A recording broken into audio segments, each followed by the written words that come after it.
नमस्कार, स्वागत है आपका इंडिया एनालिसिस देख रहे हैं आप। मैं हूं आपके साथ प्रशिता शर्मा। सियासत का महाकुंभ, जी हां, देश की सियासत में इन दिनों गर्माहट है। यूं तो कई मसलों पर सत्ता पक्ष और विपक्ष आमने सामने है, लेकिन धार्मिक ध्रुवीकरण को लेकर माहौल सबसे ज्यादा गर्म है। वक्फ बोर्ड बनाम सनातन बोर्ड, मस्जिदों के सर्वे को लेकर सियासी तनातनी का माहौल चल रहा है। इसी माहौल के बीच प्रयागराज में महाकुंभ होने जा रहा है और सनातन का सबसे बड़ा ये धार्मिक आयोजन भी सियासत का अखाड़ा बन गया है। उत्तर प्रदेश की सरकार महाकुंभ के निमंत्रण बांट रही है, जिस पर विपक्ष को आपत्ति है। वो कुंभ के राजनीतिकरण का आरोप लगा रही है। महाकुंभ में मुस्लिमों की एंट्री पर बैन, वक्फ बोर्ड हटाने, सनातन बोर्ड बनाने की मांग के पोस्टर्स और धर्मांतरण की खबरों को लेकर ऐसी तनातनी है कि यह सियासत का केंद्र बनता जा रहा है। महाकुंभ को लेकर क्यों हो रही सियासत, इसी पर आज हम बात करेंगे। उससे पहले सुन लेते हैं कुछ प्रतिक्रियाएं।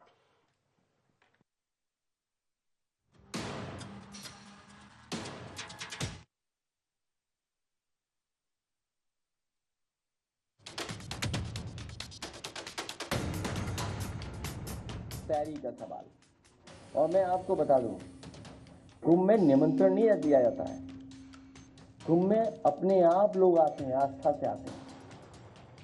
हालांकि मैं किसी के बारे में कुछ कहना नहीं चाहता हूं। जो हम लोगों ने अपने धर्म के बारे में सीखा, समझा और पढ़ा है वो यही है कि ऐसे आयोजनों में लोग स्वयं आते हैं। जो वहां करोड़ों लोग आएंगे तो उनको निमंत्रण दिया जाता है, वो अपने आप आते हैं।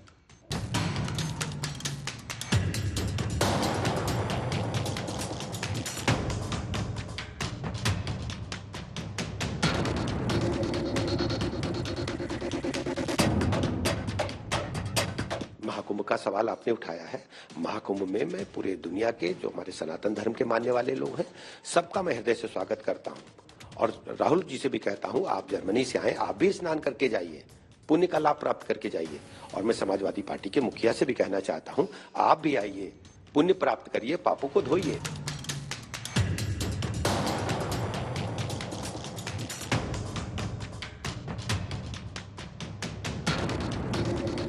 ये निमंत्रण बांट रहे हैं, इनकी ये कुंभ लगवा रहे हैं। आज का कुंभ हो रही है, वो तो सदियों से चला आ रहा है। वो कितने सालों से चला आ रहा है, हजारों सालों से चला आ रहा है कुंभ, महाकुंभ। और वो आज का नहीं है कि कुंभ का निमंत्रण घूम घूम के बांट रहे हैं। इनके घर का आयोजन है क्या वो?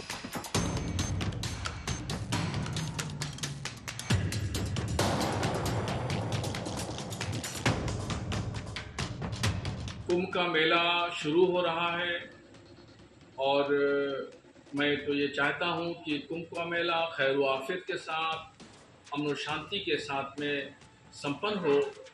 मगर अफसोस की बात यह है और हैरतनाक भी है कि अखाड़ा परिषद ने ये फैसला किया है कि कुंभ के मेले में किसी भी मुसलमान की दुकान नहीं लगाई जाएगी। उसको किसी मुसलमान को भी इस बात की परमिशन नहीं होगी कि वो कुंभ के मेले में किसी एतबार से भी शामिल हो या काम करे, दुकान लगाए या ठेला लगाए। अखाड़ा परिषद का ये फिरका प्रस्ताना फैसला करोड़ों हिंदुस्तानियों और अमन पसंद शहरियों के मन को झंझोड़ने वाला है, तकलीफ पहुंचाने वाला है। तो महाकुंभ पर सियासत क्यों हो रही है, इसी पर आज हम चर्चा करेंगे। खास मेहमान जुड़ रहे हैं, परिचय आपका करा देते हैं। कांग्रेस से प्रवक्ता विवेक त्रिपाठी जी हमारे साथ जुड़ गए हैं। बीजेपी से नेता योगेश गुप्ता जी हमारे साथ जुड़ रहे हैं। वरिष्ठ पत्रकार आशीष दुबे जी हमारे साथ जुड़ गए। तीनों का स्वागत है। शुरुआत विवेक जी आप ही से करना चाहूंगी कि महाकुंभ 2025 प्रयागराज में होने जा रहा है। सनातनियों का सबसे बड़ा धार्मिक समागम इसे कहते हैं। न्योता दे रही है योगी सरकार, लेकिन उस पर सियासत भी देखने को मिल रही है। आप सवाल उठा रहे हैं कि निमंत्रण क्यों बांट रही है। कई और सवाल है महाकुंभ को लेकर, लेकिन सबसे पहले इसका जवाब, क्या परेशानी? देखिए, निश्चित ही जिस तरीके से योगी सरकार को ये सौभाग्य प्राप्त हुआ है कि उनके कार्यकाल में उत्तर प्रदेश में इस महाकुंभ का आयोजन होने वाला है, परंतु जिस प्रकार से भाजपा धर्म की राजनीति करने लगी है, आज अयोध्या का मंदिर बनता है तो एक लंबी कानूनी लड़ाई के बाद में मंदिर का निर्माण के लिए माननीय न्यायालय अनुमति देती है। हर एक हिंदू विश्व भर में बैठा हुआ कहीं भी किसी भी कोने में है, वो यथासंभव अपना योगदान देता है, तब जाके राम मंदिर का निर्माण होता है। परंतु भाजपा पूरे देश में प्रचार करना चाहती है कि राम मंदिर हमारे द्वारा बनाया गया। आज कुंभ पहली बार नहीं हो रहा है, जब भाजपा का अस्तित्व नहीं था तब भी कुंभ हुआ करता था। आज आमंत्रण के नाम पे अपनी ब्रांडिंग करने की जो कोशिश भाजपा सरकार कर रही है, उससे कहीं ना कहीं उस पर तरस आता है कि जब आपने जो घोषणाएं चुनाव में की वो तो आप पूरी नहीं कर पाए। आज सिर्फ अपनी सरकार की साख दिखाने के लिए और एक कुंभ के माध्यम से कि हम ये कुंभ आयोजन करा रहे हैं, निश्चित ये कहीं ना कहीं मैं समझता हूँ गलत है। इस तरीके से ब्रांडिंग नहीं होनी चाहिए। उस पूरे जो महाकुंभ है उसकी पवित्रता बनाए रखने के लिए कम से कम उसमें किसी भी राजनीतिक दल को इस प्रकार की नहीं करना चाहिए कृत्य, ताकि उसकी निष्पक्षता बनी रहे। और मैं तो समझता हूँ हर धर्म के लोगों को उसमें आना चाहिए।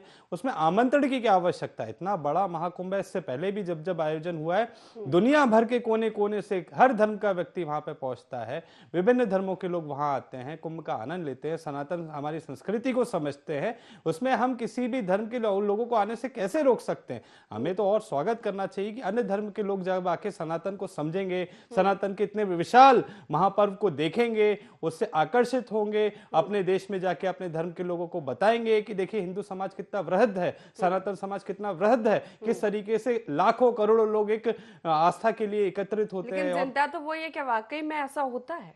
निश्चित ही देखिए, तो भाजपा के चश्मे से अगर हम देखेंगे तो उसमें सैकड़ों गलतियां आपको नजर आएंगी।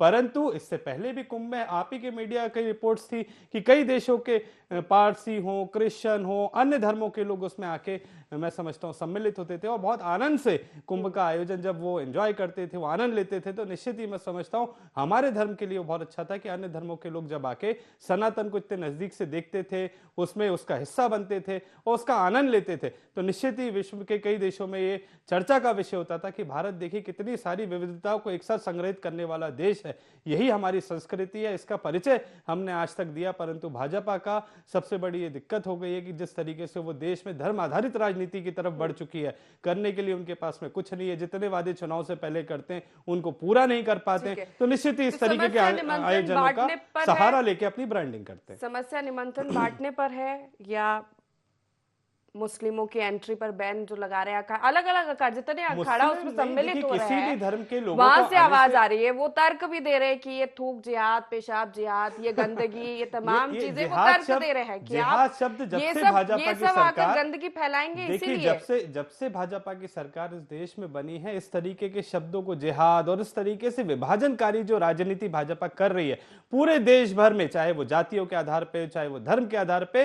देश के टुकड़े करने का जो काम भाजपा कर रही है, निश्चित ही इस तरीके के प्रोपेगेंडा तैयार किए जाते हैं। इससे पहले भी महाकुंभ का जब आयोजन हुआ, सभी धर्मों के लोगों ने उसमें सम्मिलित होकर सनातन धर्म की वृद्धता को समझा। धार्मिक ध्रुवीकरण, योगेश जी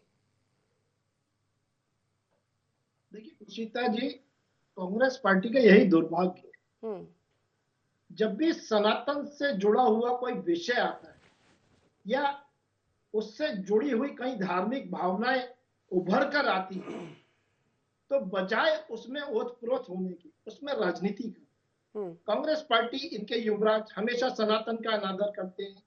यही काम इन्होंने प्रभु श्री राम लल्ला की प्राण प्रतिष्ठा के कार्यक्रम में, जब अक्षर वितरण का कार्य पूरे देश में, प्रदेश में, हर जिले में, हर गांव में, हर कस्बे में हुआ, उसका भी इन्होंने इसी प्रकार से विरोध किया। अरे राम लल्ला आएंगे मगर तारीख नहीं बताएंगे, ये पूछने वाले कौन थे? यही लोग थे ना जो आज चैनल पर बैठकर बात कर रहे हैं, सनातन के धर्म को उसकी व्याख्या करने जा रहे हैं। तो फिर सनातन का विरोध किस बात? अरे कुंभ में आए थे से क्या मतलब है? कुंभ में सभी धर्मों के लोग पहले भी आते थे, इस बार भी आएंगे। और वैश्विक स्तर पर यह महाकुंभ जो हो रहा है, 12 कुंभ के बाद एक महाकुंभ का आयोजन होता है, निश्चित रूप से समस्या ये हो रही है कि आप सब पे आपका टैग लगा देते हैं, चाहे वो अयोध्या में राम मंदिर का निर्माण हो, चाहे महाकुंभ हो। ये आप निमंत्रण बांट रहे हैं, आपने इसको इवेंट बना दिया है। ये तो सनातनियों के लिए बहुत बड़ा आयोजन है, समागम है आस्था का। जी जी देखिए, निश्चित रूप से सनातन प्रेमियों को गौरवान्वित करने वाला एक बहुत बड़ा आयोजन है ये। और कांग्रेस पार्टी का दुर्भाग्य है कि 55-60 साल के शासन में इन्होंने कभी सनातन प्रेमियों और उनकी धर्म प्रेमियों की भावनाओं को कभी सम्मान नहीं दिया।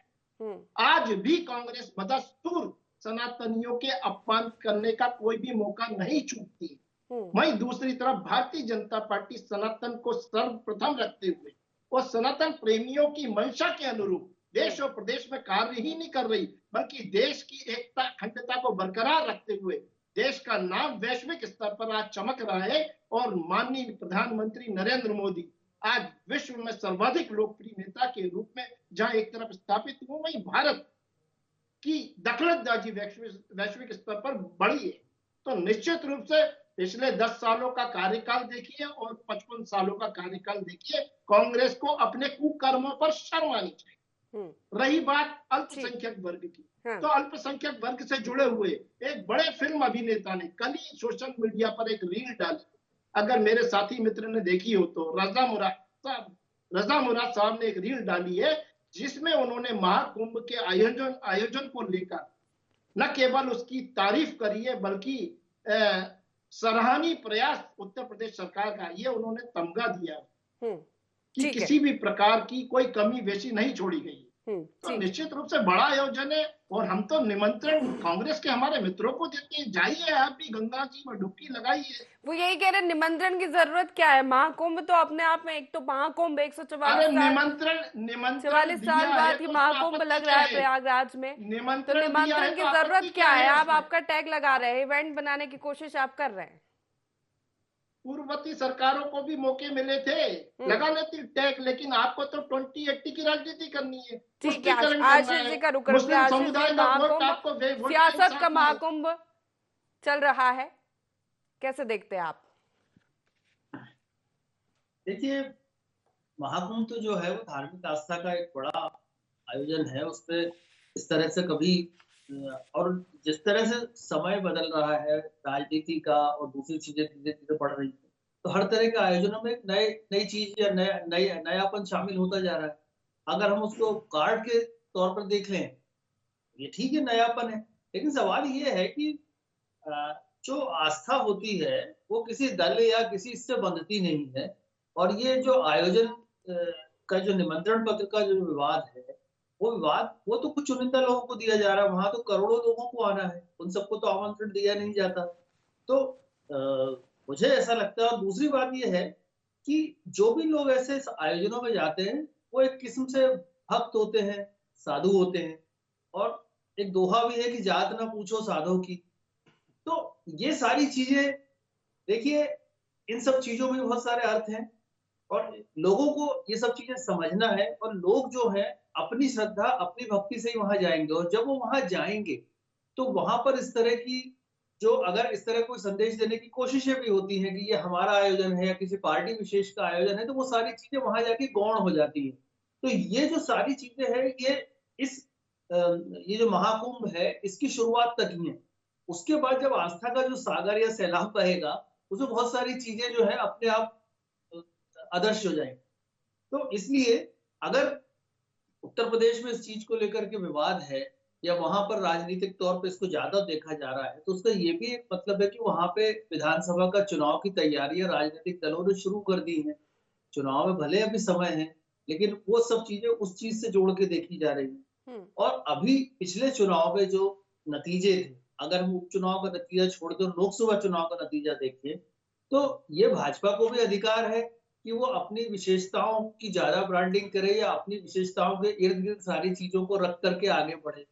तो वो चीजें हो रही हैं, लेकिन इसको किसी और नजरिए से देखना और नहीं देखना ये निर्भर होता है किसी व्यक्ति पे। तो ये मुझे लगता है कि जो आम लोग वहां पर जाएंगे, जो 16, 17, 15 करोड़ जो लोग वहां पहुंचेंगे, उसमें से कुछ हजार ही लोग होंगे जो पॉलिटिक्स से प्रभावित होंगे। तो मुझे ये लगता है कि इन चीजों को वैसे तो सैद्धांतिक तौर पे या नीति या नैतिकता के तौर पर देखा जाए तो इन सब चीजों को अलग रखा जाता है, लेकिन यदि इसका घालमेल हो भी रहा है तो अभी आज के दौर में कोई भी ऐसे मौके छोड़ता नहीं है राजनीतिक दल, चाहे कोई भी हो।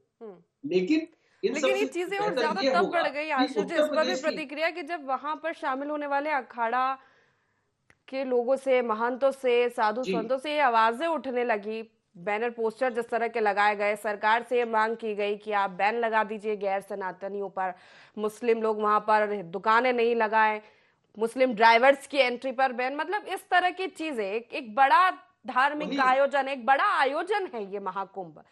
और फिर वही सवाल मैंने उठेगा बोला कि क्योंकि जो उसमें अगर उसमें इस तरह के संदेश दिए जाएंगे तो फिर क्या। वही मैंने बोला है कि जो उस तरह के आयोजन में परोक्ष या अपरोक्ष रूप से शामिल होता है वो सब भक्त और संत ही हैं, तो उसकी जात ना पूछो, ये मतलब उसका वही है।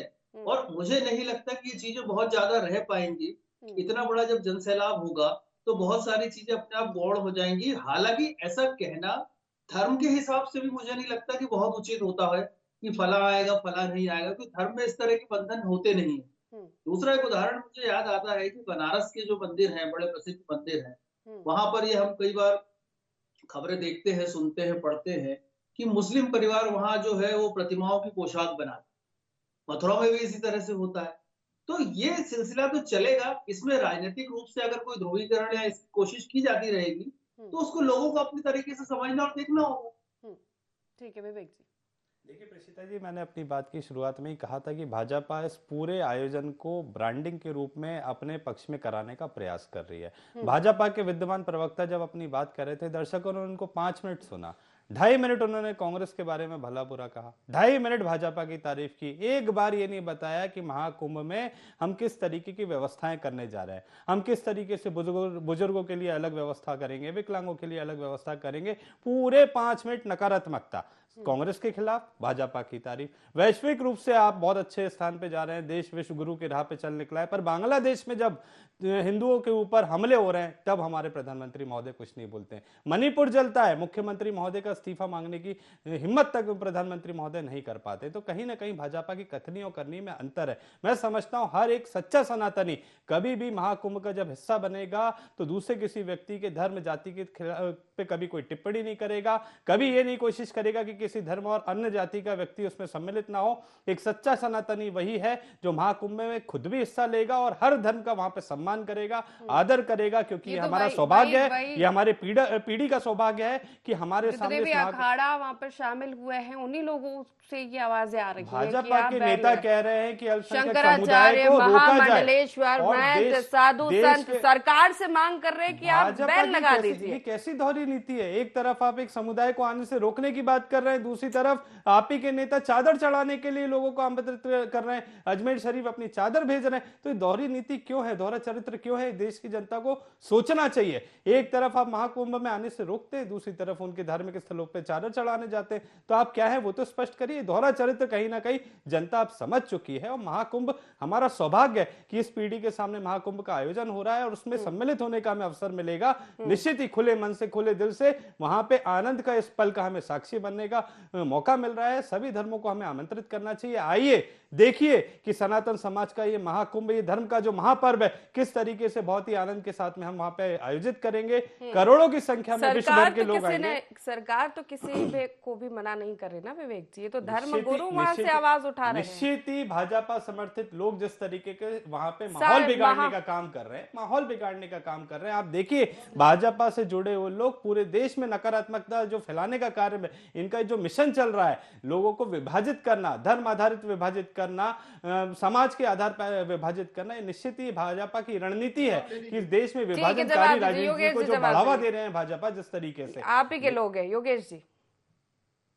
देखिए प्रशिता जी, विवेक जी की बात का जवाब कि इन्होंने पूछा कि आयोजन स्थल के बारे में, तो डिस्क्राइब बहुत अच्छा अल्पसंख्यक अभिनेता ने करा, रजा मुराद ने। सारे टीवी चैनल वाले पिछले 4 दिनों से लगभग दर्शकों को यही दिखा रहे हैं कि महाकुंभ की क्या क्या व्यवस्था और किस प्रकार का भव्य आयोजन किया जा रहा है। दूसरी बात, इन्होंने बोला कि ये राग देश की भावना उत्पन्न कर रहे समाज में, तो इसका मुंह तोड़ जवाब देना चाहूंगा इस बात से प्रचिता जी कि अभी हाल ही में भोपाल में जो इज्तिमा का आयोजन हुआ था, जिसमें पूरे विश्व से मुस्लिम समुदाय के लोग आए थे और वो डॉक्टर मोहन यादव की सरकार की व्यवस्थाओं की भरी पूरी प्रशंसा करके गए। मैं रोकना और उस चाहूंगा, इज्तिमे आप का इतना असत्य कह भव्य रहे हैं, आयोजन जब मध्य आप प्रदेश की असत्य कह रहे सरकार हैं, ने कराया, आप जिसमें किसी और की हमारे मेहनत का मुस्लिम क्रेडिट भाई ले रहे हैं बहनों ने योगेश जी। न केवल शिरकत शायद आप करी, देख नहीं अब पाए थे। अब आपको पीड़ा हो आयोजन रही है। समिति अब का, आप डिबेट आयोजन खराब समिति, कर रहे हैं, असत्य क्योंकि मत आपको कहिए बोल रहा हूं मैं, योगेश जी, आपके असत्य मुख मत को कहिए। आपको मैं जी, चश्मा एक दिखा रहा हूँ, आईना दिखा रहा हूँ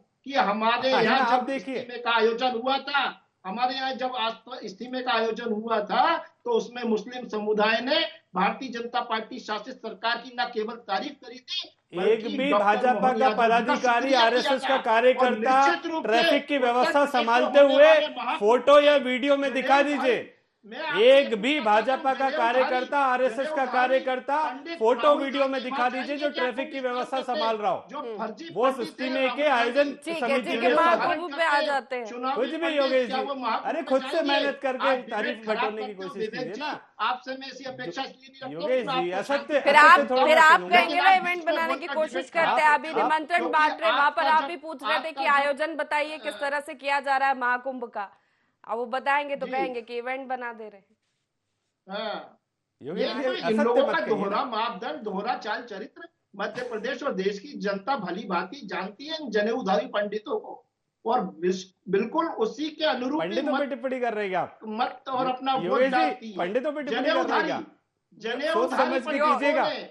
जनेऊधारी पंडित सोच कौन समझ के है? कीजिएगा। जनेऊधारी ब्राह्मणों पे टिप्पणी करने से पहले सोच समझ के कीजिएगा। सामने एक ब्राह्मण ही बैठा है। राहुल गांधी अरे सोच समझ के, मैंने कहा ना, आप नकारात्मक राजनीति की आप उसी नर्सरी से निकले हैं योगेश जी। योगेश जी, मना रहे थे अभी योगेश जी, डॉक्टर हाँ, नाम भूल गया, मोहन यादव जी, मनमोहन सिंह हाँ। जी की डेथ के वो न्यू ईयर सेलिब्रेट करने जाते हैं। हाँ। कितनी शर्मनाक बात है।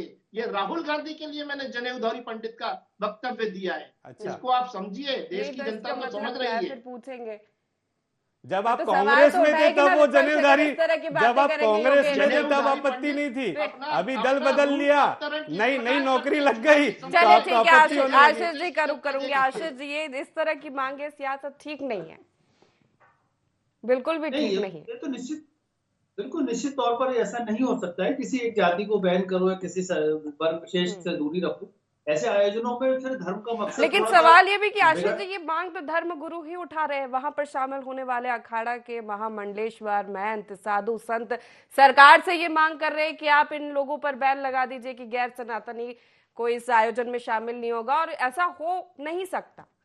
ये बहुत बड़ा आयोजन, ऐसा नहीं हो सकता, ऐसा नहीं हो सकता। इतने लोग आते हैं, उनका धर्म और उनका आधार कार्ड नहीं चेक किया जा सकता, और ऐसा होना भी नहीं चाहिए, और मुझे नहीं लगता कि ऐसा होगा भी। लेकिन कई तरह के संदेश और संकेत इन तरह की चीजों से निकाले जाते हैं, दिए जाते हैं, समझने की कोशिश कराई जाती है। तो ये सारी चीजें हर आदमी समझता है, लोग भी समझते हैं, लेकिन मुझे ऐसा लगता है बार बार कि ये जो महाकुंभ या इस तरह के जो आयोजन है, ये आयोजन जो है ये अपनी व्यवस्थाओं की कसौटियों पर सबसे बेहतर होने चाहिए। धर्म का पालन, सरकार के धर्म का पालन, या सरकार का धर्म यही है कि इस तरह के धार्मिक आयोजनों को वो बेहतर तरीके से आयोजित कराए, और इसमें किसी तरह की कोई दरार ना पैदा हो।